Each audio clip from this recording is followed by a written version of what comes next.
we have diaper bag, we have bottles, we have car seat, another set of Irish twins. What a dream. Like, how many times do I really go in and out of the house? I'll go in the car and I'll be like, oh, forgot the keys. Oh, forgot the diaper bag. Oh, you need some water? Oh, go use the bathroom. Oh, my shoes. All right, mamas, let's sit and actually talk about the realities of going from 2 children to 4. Yeah, I've got a lot to say. My name is Marie. I am Marie Lahai of Redefined. I feel like that didn't flow. My name is Marie. I'm the woman behind the brand Redefined. I do motherhood and lifestyle content, a little bit of fashion, this, that, the third, and all of it. I'm just a mom of 4 and a wife and an entrepreneur, a mompreneur. I'm also a doctor of physical therapy. I'm also a sister, a friend, and niece, all of the things. Whew, I'm so many things, aren't we all? But today we're gonna be focusing on going from 2 children to 4. Did y'all see my nursery? Pottery Barn Kids. I did a partnership with them. This is literally my favorite room in the house. Get into all the things. Ah, what a dream. If you've been here since the beginning of my YouTube channel, what a dream. But yeah, I'm gonna be organizing the clothing that's in here while I talk to you guys about growing a family. Also, I've got to note that my hair that I am wearing right now is Eve by Bose. This is 4 bundles. 26, 26, 30, and 30. Today, my hairstylist DeWanda cut some layers in it. So I know the mamas be wanting to know. We'll do a whole video about maintaining yourself as a mother later on. But for right now, while Levi is banging on the door, let's really talk about going from 2 to 4 children. My first point is Levi. All right, you guys, first and foremost, I now have 4 children. Layla just turned 8 and Lena is 6, but only for a few months. So they were Irish twins, basically. And then I went ahead and had another set of Irish twins. Going from 2 to 4 children was pretty tough for me because I was in a situation again where I was pregnant with an infant turned toddler. And that is very taxing. But in this last case, I was pregnant with Levi while I had Lori. Lori was a tiny, tiny, tiny, tiny baby. To take it even further, I still had Layla and Lena. So it was a lot. That period where you're pregnant and you already have children that you need to take care of, I feel like it doesn't even matter how old the children are, how close in age they are. Just the fact that you have to muster up the energy and the courage to take care of other people when all you want to do is lay in bed is bizarre. And I was also still working my content creation job. So, you know, I had to keeping on, which can be tough. It's very doable, but also like it's just one of the parts of going from 2 to 4 that was a bit strenuous on me. And then to add to that point, for me, I also had Layla and Lena, who are older, active, ready to rip and run, which is what I used to do with them. Just get up and go. We'd go to the movies, we'd go to the mall, we'd go outside La Centera to play. This would be all in like one day. So all of a sudden, mommy's too tired, mommy can't do a lot of things for like, we say 9 months, but it's really like a year because it doesn't end after the baby comes out. So I kind of feel like my older daughters, they didn't really have the active mother that they were used to having for that time period. So my husband, of course, stepped in and I found ways to just make it work whenever I could. Thankfully, my pregnancies aren't tough. Like I'm still able to function, do things, get around. I don't vomit. I always feel like vomiting for that first trimester. That allowed me to do a little more with Layla and Lena, my older 2. But yeah, it is tough to keep up with the other children while you are trying to create and bake a child. Okay, speaking of that age gap, right now is actually another kind of hurdle for me because Layla and Lena, like I said, I'm repeating it because I'm assuming that you guys, you know, since I have been gone off of YouTube for so long. So Layla's 8, Lena's 6, Lori is 2, Levi is 1. So I have an 8-year-old, 6-year-old, 8, 6, 2, 1. The age gap is insane sometimes because sometimes I want to go on a roller coaster with Layla and Lena, but Levi and Lori can't come. So it's impossible for me to do something like that on my own. Like our aquarium here in downtown Houston has rides and stuff that you can get on. I can't really join in on the fun with Layla and Lena because I need to supervise and be fully present with the babies. And sometimes I do feel like they're missing out. You know, that's the perk of being married and having an amazing partner is that we split up the tasks. But someone like me, I just get up and go. And my husband does long hours and all of that at the job that he does. So I don't always have him with me. I don't. A way that I have substituted and that area of having extra hands is hiring people to help me, a nanny to come with me. I just don't ever want that to be an excuse for me. So I really try hard to make sure I always have extra hands. Me and the girls and our babysitter Shakana headed over to Disney World in Florida, but I left the babies at home because one, they're not going to remember Disney at that age. I really wanted to be fully present with Layla and Nina, and we had a blast, honey. It was so fun because the babies require so much of my energy and attention. I didn't have to worry about doing that while also making sure Layla and Nina had fun. So that is something I would advise any parent out there, any mama that's watching this right now going from 2 to 4, have extra hands. I hope you guys can't hear the background. The babies are with the nanny, so extra set of hands wouldn't hurt if you can afford it. Or, you know, you don't always have to pay for it. Sometimes it's a little cousin, a little niece, a mentee, somebody. 2 hands and 4 babies. That's not easy. Let's talk about leaving the house or making moves, just like going to the store, or I'm speaking as if I'm alone, painting the reality of how it is to juggle the children just as a mom. I'm not speaking about in partnership with my husband. Even with my husband, even with 2 parents, it is hard to get out of this house with 4 children. We have diaper bag, we have bottles, we have car seat, we have stroller, we have the car seat that turns into a stroller, we have the car seat, we have the double stroller, but that's separate from the stroller that turns into a car seat to go in the car. You know what I'm saying? It's so many things. And not to mention we're in Houston. It's hot outside. You gotta pick up the stroller, put it in the car. I'm not complaining. I am just painting my reality for you guys. But I would employ you all to come up with a system. What I do is keep the things that need to be in the diaper bag in the diaper bag. Another thing that I've meant to do is actually have like an emergency backup situation that stays in the car so that I don't have to crack my brain so hard to get out of the house, because there will already be diapers in there. Wipes will be kind of hard because it's summertime, it's hot. Still, keep some wipes, diapers, extra bottles just in case. No diaper bag. Getting out of the house is hard. Right now we're using Arlo. I'm working with them, and I always think about like how many times do I really go in and out of the house. I'll go in the car and I'll be like, oh, forgot the keys. Oh, forgot the diaper bag. Oh, you need some water. Oh, go use the bathroom. Oh, my shoes. Because sometimes you will leave the house and forget to put your own shoes on. Look, motherhood is crazy, okay? Especially when you have many. To piggyback off of what I just said about leaving the house with 4 children, I got a lot of kids and a little time. But the car needs to be large enough to hold all 6 of you. Mom, dad, child number 1, 2, 3, 4, all 6 of you. God forbid you want to go somewhere and bring the dog. We have an SUV at the moment, but then we have this other vehicle, which is a sedan. We could barely fit in there. And on the days where I have the smaller car, the options of outings are far and few between because the kids are going to be crammed in the car, and that is not even safe. So vehicle size, you need to upgrade. I'm actually looking into upgrading the car. I'm looking at like larger vehicles, obviously. I really like the Lincoln Navigator, the white one. I was telling my husband we need to go test drive. We need to look into that because I need an upgrade.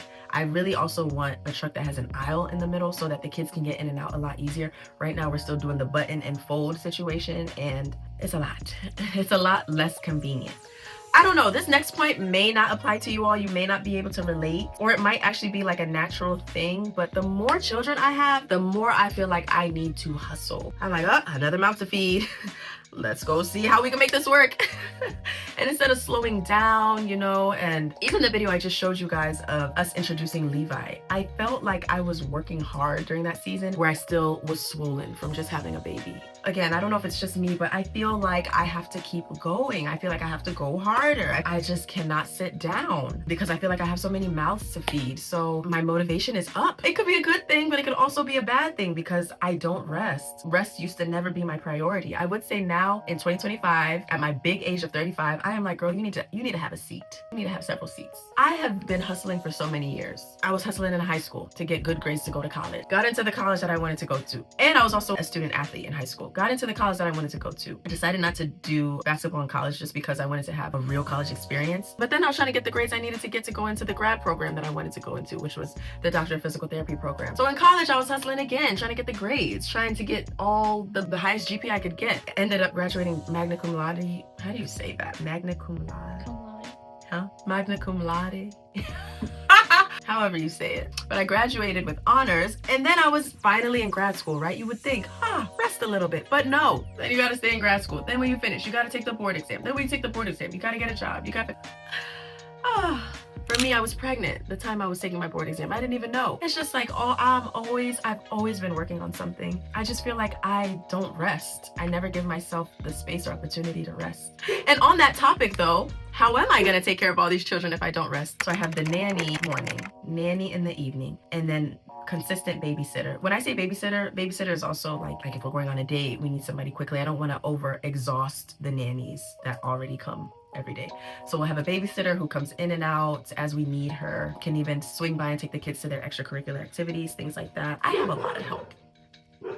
Every once in a while, you want to enjoy experiences. So this is why I bring a babysitter whenever we travel or go to somewhere that is like pretty loud, overstimulating, things like that, because I can't do it. You gotta have a village. And in my case, our family lives in the DMV, the DC, Maryland, and Virginia area, and we are here in Houston. So we have to create a village. And in order for us to create this village, we have friends here, but all the friends here have like 3+ children. I also move around a lot. I have work that I have to travel for a lot of times, and I pay for my village, and that's just what it is. A lot of my money goes to childcare. In order for me to feel fulfilled as a mompreneur, a mom who is motivated, as I touched on, a mom who still feels like she has goals and dreams and things to achieve, and I have to hire help. I have to create a village of people to support my family, to support my children when I am not physically present. Okay, to elaborate even more as far as childcare, in this season of life with growing children, school-age children, toddlers, infants, all of that, you're gonna have to spend money on daycare, childcare, and all that, or else you're gonna be at home taking care of them, and which is not bad, but for me, I have a business. I cannot sit at home and take care of my children to the capacity that I want to run it. I know some moms can do it. I used to watch moms who were doing it here on YouTube, but you gotta know yourself, and I know thyself. But daycare is expensive, but it's necessary. What can we do? Luckily for me, Layla and Lena, my older two, are in public school, so we don't have to pay for them to go to school. And then when they were younger, when I only had the two of them, Layla went to daycare for a while, but Lena was at home. But then when they were both in daycare, it was like a mortgage, honey. It was like rent. I would say rent. But the babies, daycare for them would be mortgage. On top of the extracurricular activities that Layla and Lena do, bruh. So what we have decided to do is have the nannies come to the house. That is rent. So there's mortgage and there's rent. Let's talk about feeding 4 children compared to feeding 2 children. How do I put this? How do I put this? I don't cook. Well, let's say it this way. I set it up in a way where I cook when I can. What I do instead is I cater food in bulk for the week or 2 for my children to always, and husband, of course. He wants me to cook though. I'm like, that's a different video. It's a lot of mouths to feed. And so I cater food. We have women here in Houston who cook food, African food, Sierra Leonean food, and I will get food from them for a week or 2 that'll last the family. And that will be at least we have this. If nothing else, we have jollof rice, we have stew, we have plasas. And for my children, that's all they want, really. The American foods that take a long time, you have to have all these ingredients, this, that, da. When I have time, that's when I will make those. In the meantime, eat the food that's in the fridge that I bought. I just strongly believe in outsourcing, and that's one of the things that I outsource, meals. And luckily my husband, he's eating healthy right now, so we get meal prepped food. Actually, I need to circle back on this when Levi's actually eating solids, because Levi still drinks milk like all day long. He doesn't really eat solid food. He likes rice, but he's supposed to now be eating more solid foods than drinking milk. And it's the opposite. So I really need to get him on track with eating more solids than drinking milk. Lori also does not eat too much. So I feel like I need to circle back, because I do hear from mothers who have many children, because I got a lot of children in a little time, that feeding them is a whole situation. And so I feel like I'll need to come do an update on that later on, because right now the 2 babies don't eat too much, and one of them is just stuck on milk. So another kind of extra point, it's not like something that is an everyday situation, but traveling with 4 children is very different. 2 children, chirp chirp. Whether it's the car, the plane, the train, we're out the door, out with the suitcase, out with the backpack, out with nothing, just chirp chirp and out the door. 4 children is a lot different, especially since the 2 are toddlers. Now we have to bring the double stroller. Now we have to bring luggage. Now it's just so much stuff. So what we currently do is I will usually order like a large Uber Black vehicle to get us to the airport with our luggage. And then one time in the past, we even had to get 2 vehicles because we had so much. I think it was when we were going to Africa. Barbados, yes. Oh, we had an extra person. We did have an extra person. Being on the flight, like I'll want to sit with Layla and Lena, but the babies, they need me as well. And then you can only sit with 3 people in a row. Yeah, it's tough. And like I said earlier, that's why I bring a babysitter every time we travel. My husband and I have never traveled with all of the children without a babysitter. Never. We went to DC, back home, we took our babysitter with us. We went to Dallas, brought the babysitter with us. And Dallas is up the street, 30-minute flight. I wasn't doing it alone. Barbados, took the babysitter. We went to Jamaica, took the babysitter. The babysitter has been getting around. Traveling with 2 compared to 4, my answer, it is hectic, but bring the babysitter or bring a second set of hands. Now let's talk about just home life, like living with so many children. 2 children was very manageable. I used to be able to like pick up after them. My 2 girls, older girls, are pretty calm, I think, compared to like other children that I've noticed. They are content with like just watching their iPads. And even when we are doing things, we like a lot of the same things. So we'll be like dancing together or doing gymnastics together. There wasn't really much of a mess when it was just us 2 children. With the 4 children, my God. But my problem is that I want to live in a house that looks like a model home, that looks like nobody lives in it. I am constantly picking up after everyone. The other issue is that nobody cares as much as I care. Nobody cares that there's a mess. Nobody cares that the shoes are not where they're supposed to be. Nobody cares that all the shoes are out of order. Nobody cares that the kitchen island is not completely clear. No one else cares as much. Luckily, our nanny, in the morning when she comes, she tidies up. She also does our laundry, which I don't even know how I would do it. For laundry service. Period. We live in this beautiful home, which I go back and forth with myself a lot about whether I should bite the bullet and just go ahead and deck out the whole house in my decoration preferences. But I even have items I purchased downstairs that I can't even put out. I had to remove them from the tables because the children destroy them or it's dangerous for them. So I would be upset if they messed up the things that I spent all this money on. But at the same time, it's like, live for now, right? Like, this room is literally my favorite room in the house because it just gives me all the vibes. Okay, so this is my last point. I grew up in a home that was very quiet. I had a single mother. I have siblings. My mom has 3 children, but my older siblings are 9 and 10 years older than me. So they were actually in Africa when I was born. They came when I was in 3rd grade. That was my first time meeting them. But when they came, they were in high school. They were high school age, so they went right to college. My mom used to work shift after shift after shift. And then she did live-in for the longest time. So I was at home by myself in a quiet home where I was the only one going in and out. I wouldn't say it was boring. I don't remember like being bored, but it was a little scary. Like, I would be in the house making sure I didn't hear noises, or I would move in a way where I could scan the entire house. Living in a house now full of children and with a husband and a dog, I just feel so much comfort. Even though it's loud and chaotic a lot of times, if I'm ever like in a funk or have a mood, somebody's gonna brighten up my day because something's gonna happen that's gonna make me laugh or piss me off. So it's always something. There's always something going on in our home. And my husband has a very positive, uplifting, energetic attitude as well. And I feel like the children, when he's around, rub off of him, and they come with that type of energy as well. So our home is very loud, happy most times, and fun. It's kind of fun. The little girl inside of me really enjoys all of it. This is my reality. Some of the things I've experienced with going from 2 to 4 children. If you're watching this video and you're thinking about going from 2 to 4 children, if you're thinking about it, 2 is such a nice number. In this economy, 2 is such a nice number. If you're already about to be at 3 already, about to be at 4, heck, maybe more. Wow, we have an interesting life. We live an interesting life, don't we? It's fun. It's wild. It's chaotic at times.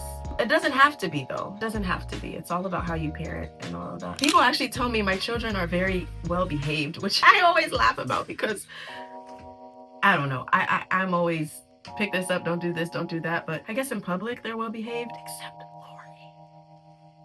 She's such a firecracker. They will all grow up one day. We'll have a lot of memories, but we'll get through it. It is just a phase of life. Lord, thank you so much that this is my job.